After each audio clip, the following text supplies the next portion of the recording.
छलांग का जो आज का एपिसोड था, आज के एपिसोड में भी मतलब काफ़ी सारी चीज़ें थी जो हाइलाइटेड थी और जो देखने में मुझे पर्सनली मज़ा आया और उसका रीज़न ये था कि कल मैंने कुछ टॉपिक्स बताए थे जो मतलब बहुत ही ज़्यादा नॉर्मल है और बहुत ही ज़्यादा मतलब ऑब्वियस हैं कि जो हमें डेली लाइफ में देखने को मिलते हैं। लेकिन बात ये है कि वो उन डेली लाइफ के टॉपिक्स के बारे में इतनी ज़्यादा क्लैरिटी और इतनी ज़्यादा मतलब मैं कह सकता हूँ प्रॉपर्ली खुलकर बात नहीं होती। वो बातें होती हैं, समझ भी सबको आती है, लेकिन सब चुप-चुप से रहते हैं, शांत-शांत से रहते हैं और उन बातों को इग्नोर करना चाहते हैं। लेकिन इस शो की यही ख़ास बात है कि वो इन सब चीज़ों को इग्नोर नहीं करते हैं, बल्कि इस चीज़ को उठाते हैं, बढ़ावा देते हैं और अलग से हाइलाइट करते हैं कि ये बात है और ये चीज़ है, जो मुझे पर्सनली काफ़ी ज़्यादा अच्छी लग रही है।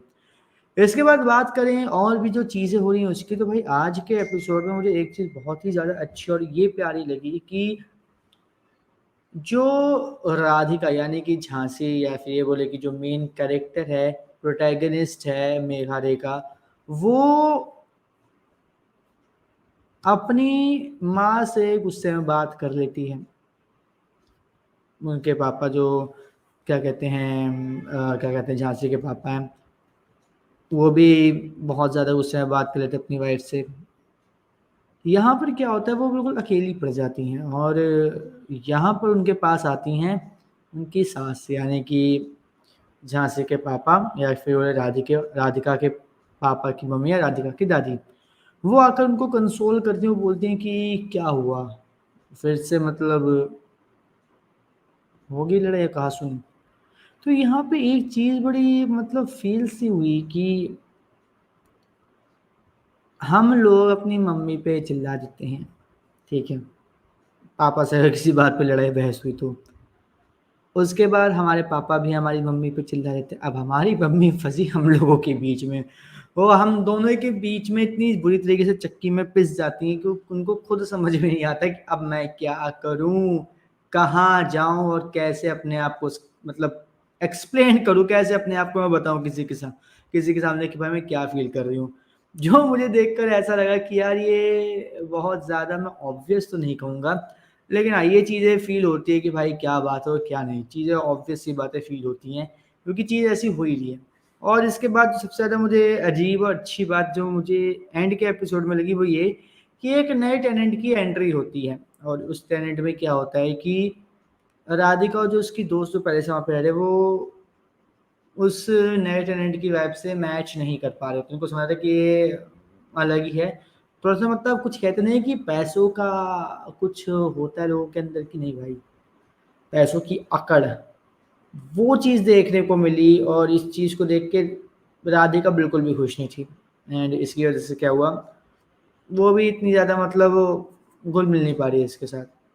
यहाँ पर जो दोस्त लेकर आई होती है उस टैलेंट को अपनी दोस्त को, वो बोलती है कि मैं भी तुम्हारे साथ एडजस्ट कर रही हूँ ना, मेरी भी वाइफ़ तुमसे मैच नहीं करती कि मैं तुम्हारे साथ रह रही हूँ ना, एडजस्ट कर रही हूँ ना, तो बस फिर तुम भी करो एडजस्ट, तुम भी करो थोड़ा बहुत सफ़र।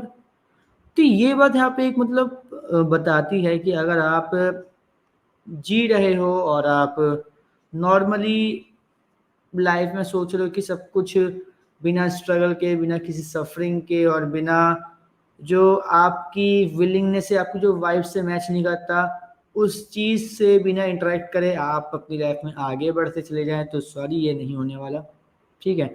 ये सबसे बड़ा एक मैसेज मुझे इस प्रॉपर मैं बोलूँगा लास्ट के सीन में महसूस हुआ।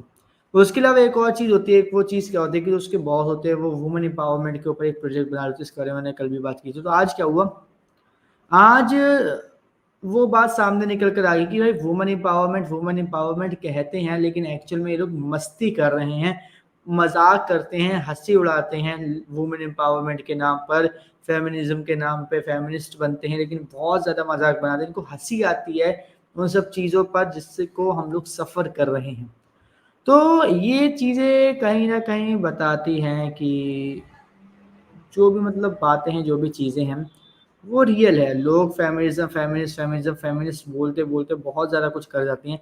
लेकिन जब बात आती है कि चीज़ें वो मतलब हँसते-खेलते उनको निकालें या कुछ करें, मात खा जाते हैं वहाँ पे, और वो एक्चुअल में अपनी रियल साइड दिखाते हैं। कोई एक्चुअल में कुछ फेमिनिज्म वेमिनिज्म का कुछ नहीं मानते, वो बस जहाँ उनको सही लगता है वहाँ पे अपना दिखा देते हैं। जहाँ पे उनको काम निकलवाना होता है वहाँ पे वुमेन को ऊपर रख लेते हैं, जहाँ पे उनको काम नहीं निकलवाना होता बस वहाँ पे अपनी असलियत दिखा देते हैं कि भाई एक्चुअल में कुछ नहीं है, जो भी है भाई हम ही हम है, बाकी सब पानी कम है। तो ये भी चीज़ आज के एपिसोड में क्लियरली मेंशन हुआ, और लोगों की एक ये थिंकिंग भी महसूस हुई कि लड़कियां क्या है, लड़कियां भाई लोगों की दूसरों की सीट मार के बैठ जाती। फॉर एग्जांपल अगर मैं बात करूँ, जो इसी एपिसोड में बताया कि जो राधिका है वो इंजीनियरिंग करके आई है, इंजीनियरिंग करने के बाद उसको यहाँ पे एक प्रॉपरली जॉब मिली।